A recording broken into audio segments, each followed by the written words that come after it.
وہ خزائن جو ہزاروں سال سے مدفون تھے، وہ خزائن جو ہزاروں سال سے مدفون تھے۔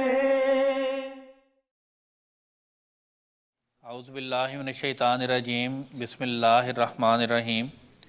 حضرت اقدس مسیح موعود علیہ الصلوۃ والسلام فرماتے ہیں کہ میں تو ایک حرف بھی نہیں لکھ سکتا اگر خدا تعالیٰ کی طاقت میرے ساتھ نہ ہو۔ بار بار لکھتے لکھتے دیکھا ہے، ایک خدا کی روح ہے جو تیر رہی ہے۔ قلم تھک جایا کرتی ہے مگر اندر جوش نہیں تھکتا۔ طبیعت محسوس کیا کرتی ہے کہ ایک ایک حرف خدا تعالیٰ کی طرف سے آتا ہے۔ کوالیفائنگ راؤنڈ کا آخری جو ہے یہ اس وقت ٹیمیں ہمارے پاس 3 ٹیمیں ہمارے ساتھ موجود ہیں۔ کوئز کا سلسلہ جاری ہے، تو سب سے پہلے ہم ٹیموں سے تعارف لے لیتے ہیں۔ سب سے پہلے جو ہے وہ ہمارے ساتھ جو ٹیم ہے وہ اپنا تعارف کروا دیں۔ Ehsan ur-Rahman, Western Ontario. Adil Hussain Butt, Western Ontario. السلام علیکم، رضوان سہیل، وان ایسٹ۔ السلام علیکم، عمران شرما، وان ایسٹ۔ السلام علیکم، محمد ذوالقرنین جنجوا، ملٹن۔ خاکسار سلیم احمد مبشر، کچنر، ملٹن ریجن۔ جزاکم اللہ حسن الجزا۔ اس مقابلے کے جو قواعد ہیں وہ اس طرح ہیں کہ پہلی راؤنڈ میں ہر ٹیم سے باری باری ایک ملٹیپل چوائس اور 3 تفصیلی سوالات پوچھے جائیں گے۔ ملٹیپل چوائس کے لیے 10 سیکنڈز کا وقت ہوگا، جبکہ تفصیلی جواب دینے کے لیے آپ کے پاس 20 سیکنڈز کا وقت ہوگا۔ ہر ایم سی کیو جواب کے درست جواب پر 5 نمبر ملیں گے، لیکن اگر جواب غلط ہوگا تو پھر اس پر 5 نمبر آپ کے مائنس کر دیے جائیں گے۔ ہر تفصیلی جواب کے 10 نمبر ہوں گے۔ جواب درست ہونے کی صورت میں 10 نمبر ملیں گے، جبکہ غلط جواب کی صورت میں 0 نمبر، اور جزوی طور پر درست جواب کے جزوی نمبر دیے جائیں گے۔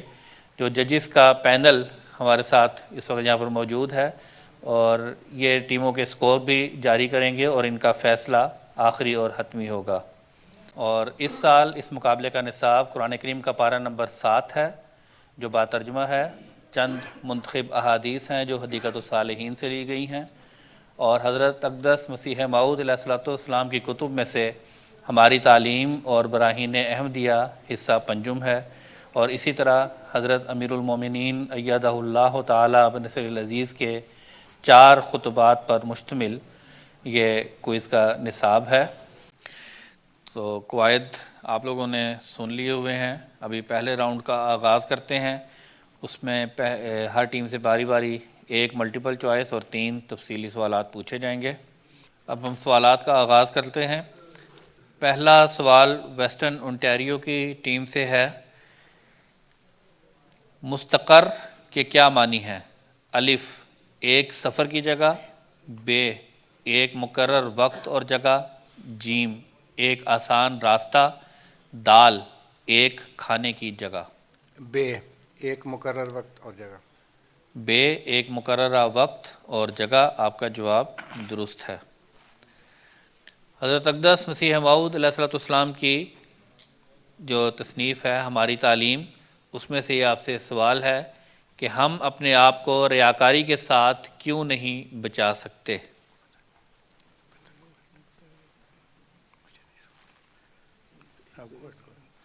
عجز و انکساری اختیار کریں۔ اگر تکبر ہے تو ہم ریاکاری سے نہیں بچ سکتے۔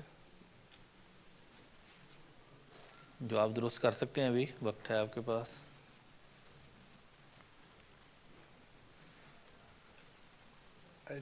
جس میں تکبر ہو وہ آپ ریاکاری سے جواب بچ سکتا ہے۔ نہیں دے سکے۔ اقدس مسیح موعود علیہ الصلوۃ والسلام نے فرمایا کیونکہ وہ خدا جو تمہارا خدا ہے اس کی انسان کے پاتال تک نظر ہے، کیا تم اس کو دھوکہ دے سکتے ہو؟ اگلا سوال آسان سا ہے، براہین احمدیہ حصہ پنجم سے، مرفوع کے مقابل پر کون سا لفظ آتا ہے؟ مرفوع کا مطلب ہوتا ہے اٹھانا، اور یا جو اٹھی ہوئی چیز ہو، اور اس کے مقابل جو نیچ ہو، جو نیچے کی طرف ہو۔ اس کے لیے کیا لفظ استعمال کیا ہے؟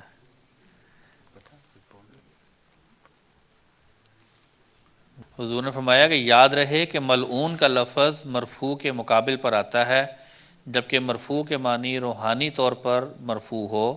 پس جو لوگ حضرت عیسیٰ کو بوجہ مصلوب ہونے کے ملعون ٹھہراتے ہیں، ان کے نزدیک ملعون کے معنی صرف اس قدر ہیں کہ ایسے شخص کا رفع روحانی نہیں ہوتا۔ عیسائیوں نے بھی اپنی غلطی سے 3 دن کے لیے حضرت عیسیٰ علیہ السلام کو ملعون مان لیا، یعنی 3 دن تک اس کا رفع روحانی نہیں ہوا۔ اگلا سوال آپ سے، حضرت اقدس مسیح موعود علیہ السلام کا یہ الہام ہے، وَإِذْ يَمْكُرُ بِكَ الَّذِي كَفَرَ أَوْقِدْ لِي يَا حَامَانُ تَبَّتْ يَدَا أَبِي لَهَبٍ وَتَبَّ، یہ الہام کس کے بارے میں ہوا؟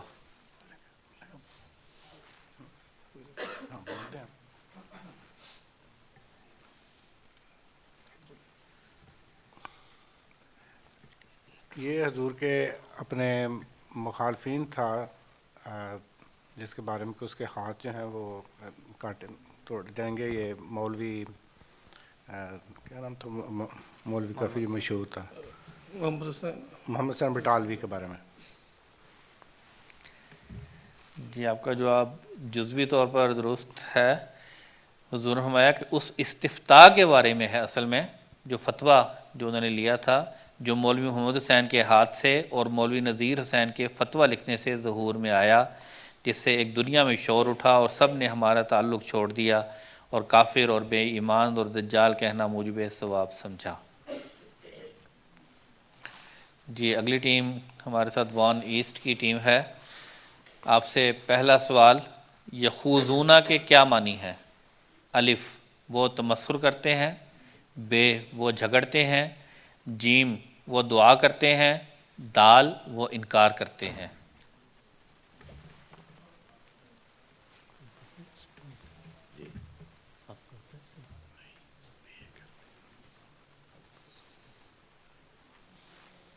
وہ جھگڑتے ہیں بے، اس کا جواب جو ہے وہ درست نہیں ہے آپ کا۔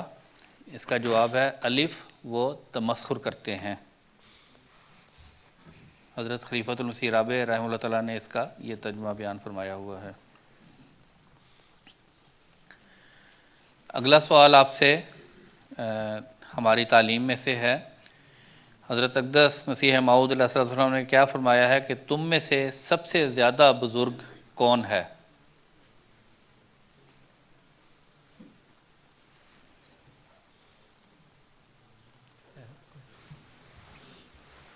جو تقوی میں بڑا ہوا ہو۔ اس کو مزید آپ اگر بہتر کرنا چاہیں۔ جی آپ جواب نہیں دے سکے۔ حضرت اقدس مسیح موعود علیہ السلام نے فرمایا تم میں سے زیادہ بزرگ وہی ہے جو زیادہ اپنے بھائی کے گناہ بخشتا ہے، اور بدبخت ہے وہ جو ضد کرتا ہے اور نہیں بخشتا، سو اس کا مجھ میں حصہ نہیں۔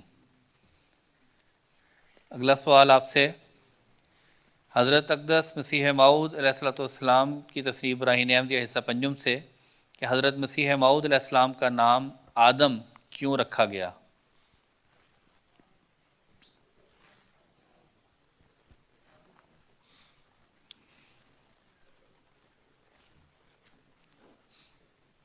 سوچ لیں، ابھی کچھ ٹائم ہے۔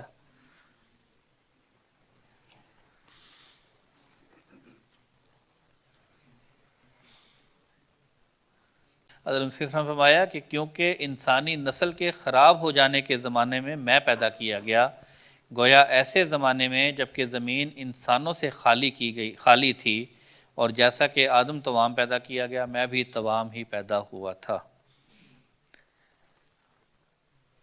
آخری سوال آپ سے اس راؤنڈ کا، سلتم من الاولین و سلتم من الآخرین، یعنی ایک گروہ اولین میں سے ہوگا اور ایک گروہ آخرین میں سے، یہ کن دو فریقوں کا ذکر ہے اس میں؟ کون سے دو فریقوں کا حضور نے ذکر فرمایا ہے؟ اس میں وہی جو آخرین من لما یلحقوا بہم، حضور صلی اللہ علیہ وسلم کی پہلی جماعت اور آخری جماعت جو حضرت مسیح موعود علیہ السلام سے ہوگی۔ براہین احمدیہ میں حضور نے جو ذکر فرمایا ہے اس والے سے خاص طور پر جو اس کانٹیکسٹ میں بات ہوئی ہے کہ کون سے دو فریق ہیں جو اس جماعت سے تعلق رکھتے ہیں، آپ جواب نہیں دے سکے۔ اس طرح حضور نے فرمایا کہ سلۃ من الاولین و سلۃ من الآخرین، یعنی اس سلسلے میں یعنی جماعت میں داخل ہونے والے دو فریق ہوں گے، ایک پرانے مسلمان جن کا نام اولین رکھا گیا جو اب تک یعنی جس وقت حضور براہین احمدیہ تصنیف فرما رہے تھے 3 لاکھ کے قریب اس سلسلے میں داخل ہو چکے ہیں، اور دوسرے نئے مسلمان جو دوسری قوموں میں سے اسلام میں داخل ہوں گے یعنی ہندوؤں اور سکھوں اور یورپ اور امریکہ کے عیسائیوں میں سے، اور وہ بھی ایک گروہ اس سلسلے میں داخل ہو چکا ہے اور ہوتے جاتے ہیں۔ جی اس راؤنڈ کے آخری ملٹن ریجن، آپ سے سوال یہ ہے کہ یون سے یننا کا کہ کیا معنی ہے؟ الف وہ تجھے سبق دے، بے وہ تجھ سے معاف کر دے، جیم وہ تجھ سے بھول چوک کروا دے، دال وہ تجھ سے محبت کرے۔ جیم وہ تجھ سے بھول چوک کروا دے۔ جیم وہ تجھ سے بھول چوک کروا دے، آپ کا جواب درست ہے۔ اگلا سوال آپ سے ہماری تعلیم میں سے ہے، کیا توکل علی اللہ کی وجہ سے تدبیر کرنا منع ہے؟ اس کے متعلق حضرت مسیح السلام نے کیا بیان فرمایا ہے؟ نہیں، یہ تدبیر کرنا جو ہے نا وہ بھی ضروری ہے، توکل اللہ، تو اللہ تعالیٰ کے اوپر پورا ایمان کامل جب ہو جاتا ہے تو اس کے نتیجے میں آپ کو جو انسانی تدابیر ہیں ان کا کرنا بھی ضروری ہے۔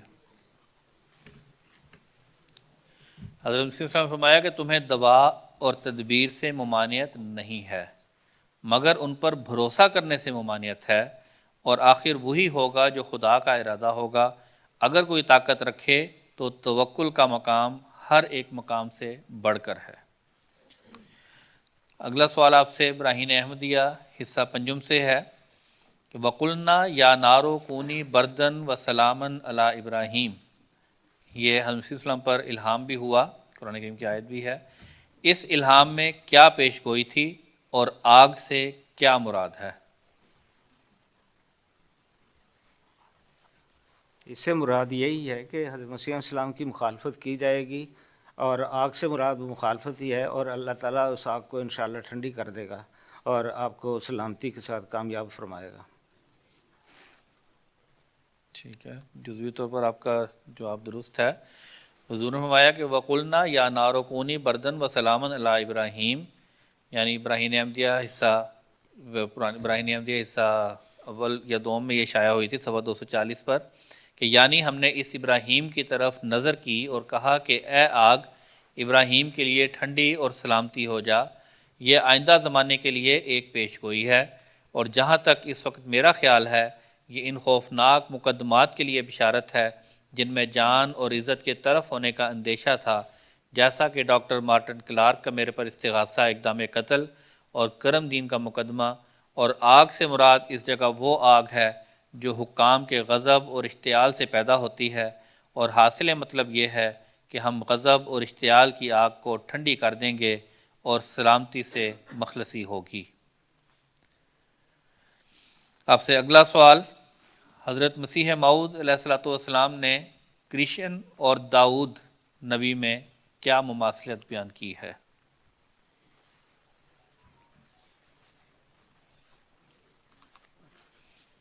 حضرت کرشن دونوں علیہ السلام ہندوستان میں پیدا ہوئے تھے۔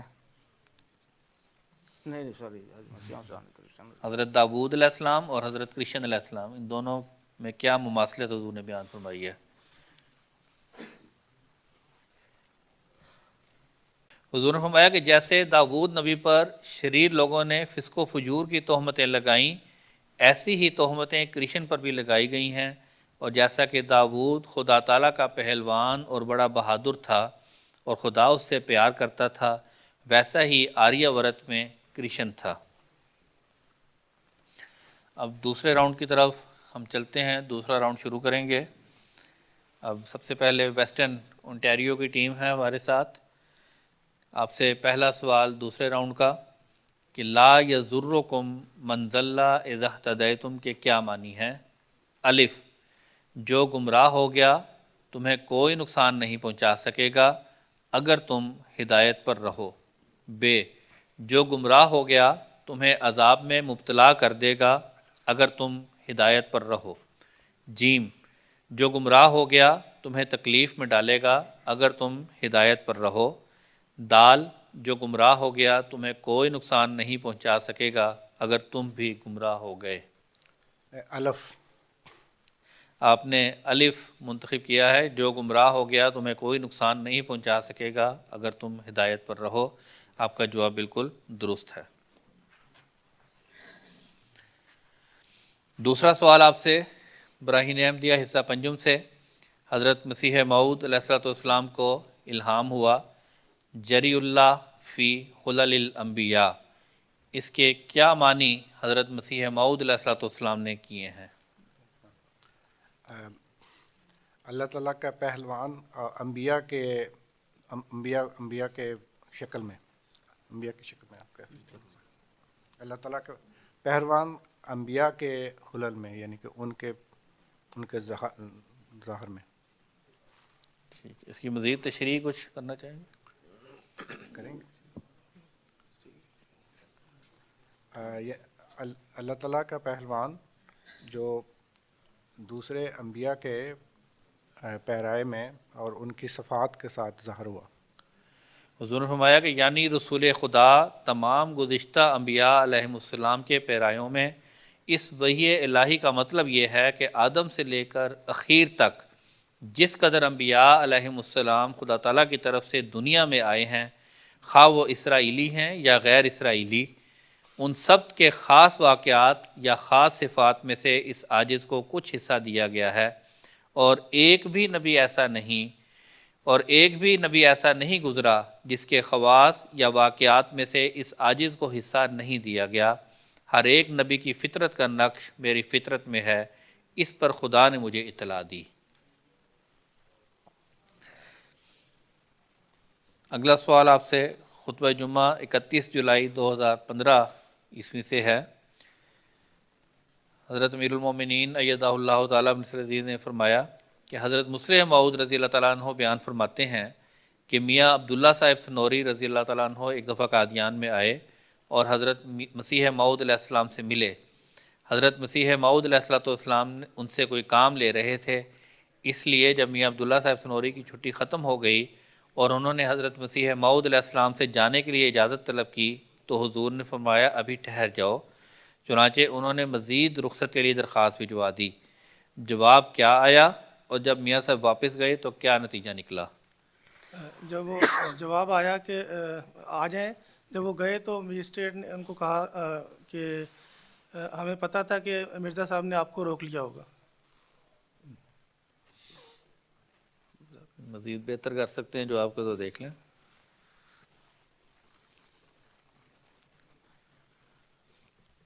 آپ کی چھٹی میں آپ کو توسیع کر دی ہے؟ محکمے کی طرف سے جواب آیا کہ اور چھٹی نہیں مل سکتی۔ انہوں نے اس امر کا حضرت مسیح موعود علیہ السلام سے ذکر کیا تو آپ نے پھر فرمایا کہ ابھی ٹھہرو۔ چنانچہ انہوں نے لکھ دیا کہ میں ابھی نہیں آ سکتا۔ اس پر محکمے والوں نے انہیں ڈسمس کر دیا۔ سرکاری محکمہ تھا، 4 یا 6 مہینے جتنا عرصہ حضرت مسیح علیہ السلام نے انہیں رہنے کے لیے کہا تھا وہ یہاں ٹھہرے رہے۔ پھر جب واپس آ گئے تو محکمے نے یہ سوال اٹھا دیا کہ جس افسر نے انہیں ڈسمس کیا تھا اس افسر کا یہ حق نہیں تھا کہ وہ انہیں ڈسمس کرتا۔ چنانچہ وہ پھر اپنی جگہ پر بحال کیے گئے اور پچھلے مہینوں کی جو قادیان میں گزار گئے تھے تنخواہ بھی مل گئی۔ جی اگلی ٹیم ہمارے ساتھ وان ایسٹ کی ہے، وہ آپ نے صحیح ترجمے کا انتخاب کرنا ہے۔ ذالک ادنی ان یاتوا بالشہادۃ علی وجہہا کے کیا معنی ہے؟ الف، یہ زیادہ قریب ہے کہ وہ گواہی نہ دیں، یہ زیادہ قریب ہے کہ وہ بعینہ ہی سچی گواہی پیش کریں۔ جیم، یہ زیادہ دور ہے کہ وہ بعینہ ہی سچی گواہی پیش کریں۔ دال، یہ زیادہ قریب ہے کہ وہ گواہی چھپائیں۔ زیادہ قریب ہے کہ وہ بینہ سچی گواہی پیش کریں؟ بے یہ زیادہ قریب ہے کہ وہ بائنے ہی سچی گواہی پیش کریں. آپ کا جواب بالکل درست ہے. حضرت اقدس مسیح موعود علیہ الصلوۃ والسلام نے ایک الہام کا ذکر فرمایا کہ الم نجعل لک سہولۃ فی کل امر. اس کے حضور نے کیا معنی بیان کیے ہیں اور اس کی کیا تشریح بیان فرمائی ہے حضور نے؟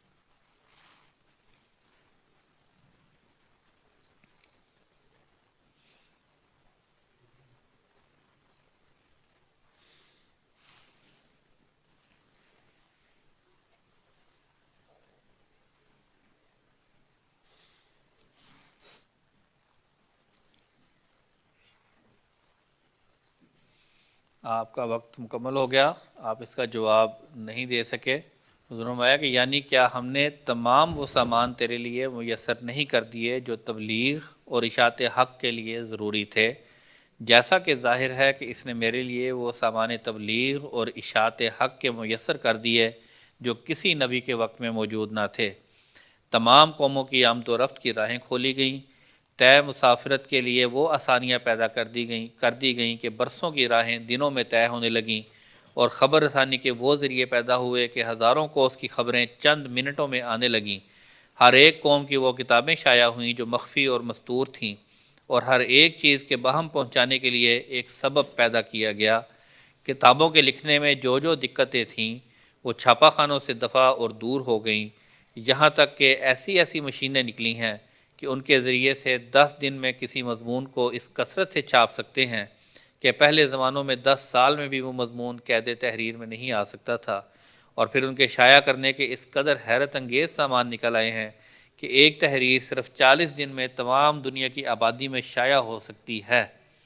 اور اس زمانے سے پہلے ایک شخص بشرط یہ کہ اس کی عمر بھی لمبی ہو 100 برس تک بھی اس وسیع اشاعت پر قادر نہیں ہو سکتا تھا.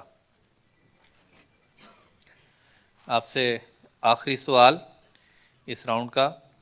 ایک جاپانی خاتون نے حضرت خلیفۃ المسیح الخامس ایت اللہ تعالیٰ کے سامنے قرآن کریم کی تلاوت کی تو کون سے حروف اس خاتون سے صحیح ادا نہیں ہو رہے تھے اور حضور نے کیا نتیجہ نکالا؟ وہ جاپانی خاتون خے کا جو ہے وہ صحیح طرح ادا نہیں کر سک رہی تھی، وہ ہے کے معنی نکل رہے تھے، ہے کا تلفظ.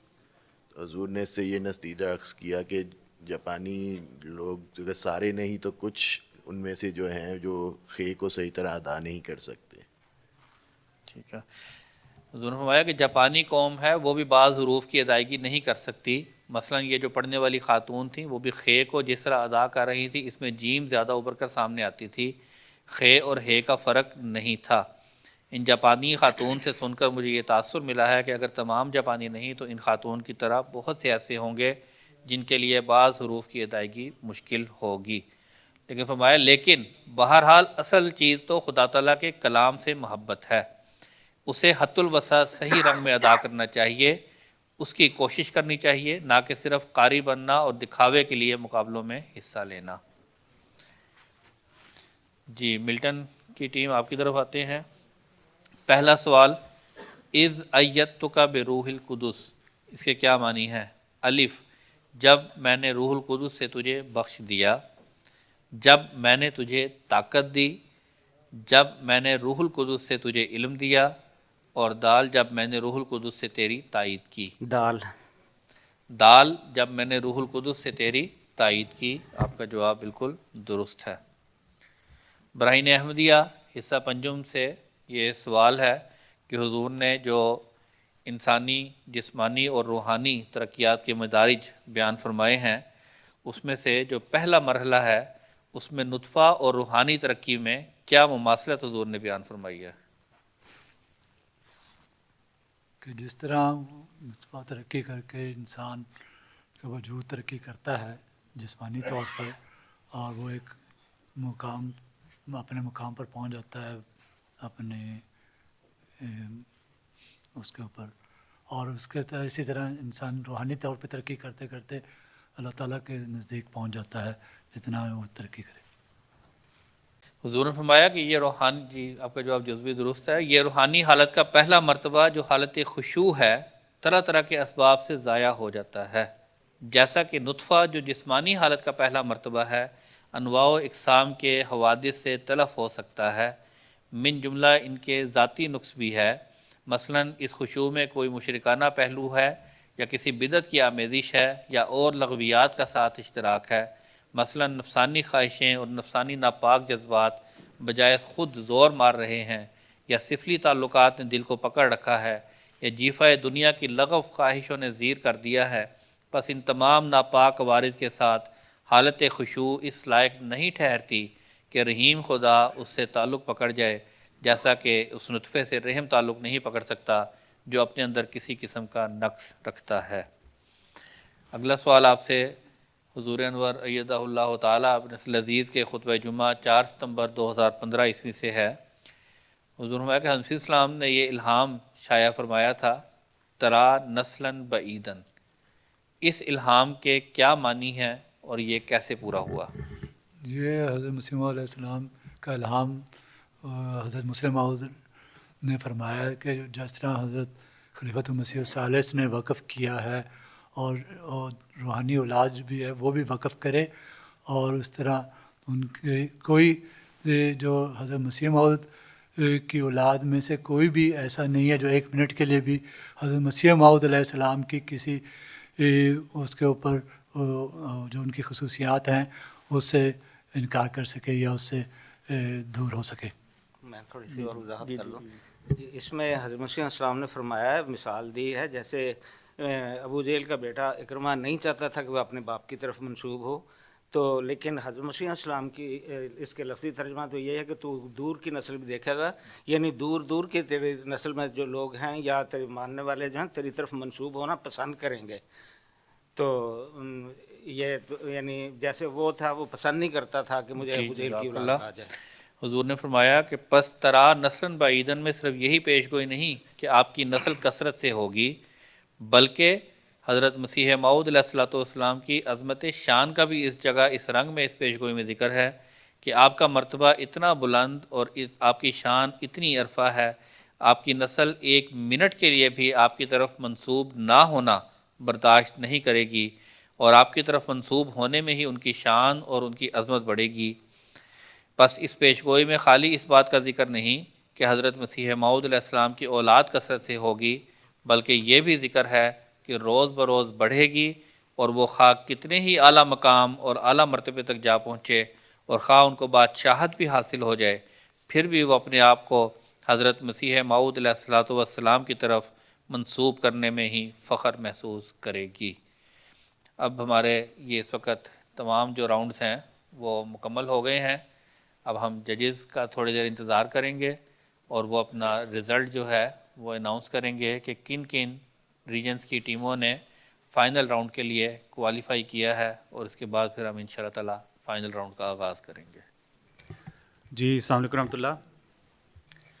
مقابلہ کافی ٹف تھا، بڑی اچھی تیاری کی گئی تھی، لیکن حالات بھی آپ کے سامنے تھے۔ بعض بہت اچھی تیاری تھی، وہاں پہ میں ججز کو بھی مشکلات کا سامنا ہوا، لیکن عمومی طور پر میں سمجھتا ہوں کہ مقابلہ بڑا جاندار تھا، اور تمام احباب بھی اپنی اپنی جو تیاری کے لحاظ سے بڑے اچھے انداز میں انہوں نے یہاں پہ مقابلہ کرنے کی کوشش کی ہے۔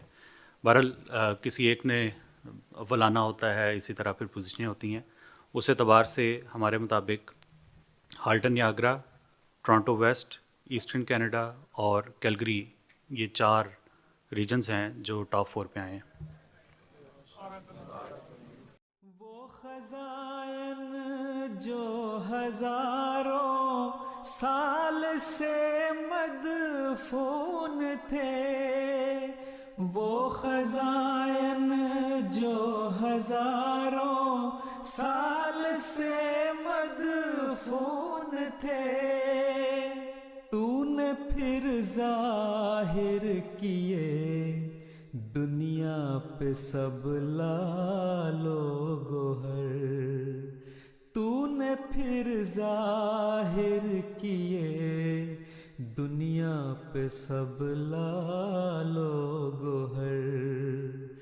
اے مسیحا اے زمن عصر رواں کے چارہ گر، مہدی آخر زمان روحانیت کے راہبر، روحانیت کے راہبر، روحانیت کے